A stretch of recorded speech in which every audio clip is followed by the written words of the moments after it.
Pinupuri ka namin, O Diyos, Ama, Anak, at Espiritu Santo.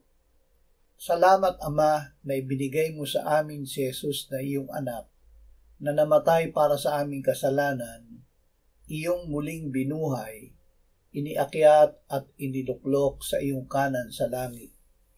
Salamat na ibinigay mo sa amin ang iyong banal na Espiritu, at sa pamamagitan niya ay ibinuhos mo ang iyong pag-ibig sa aming puso. Ama, panatilihin mo kaming mapagpakumbaba sa ilalim ng iyong makapangyarihang kamay, upang sa kapangyarihan mo ay matatag at matagumpay kaming makalaban sa dyablo, sa mundo at sa laman. Amen.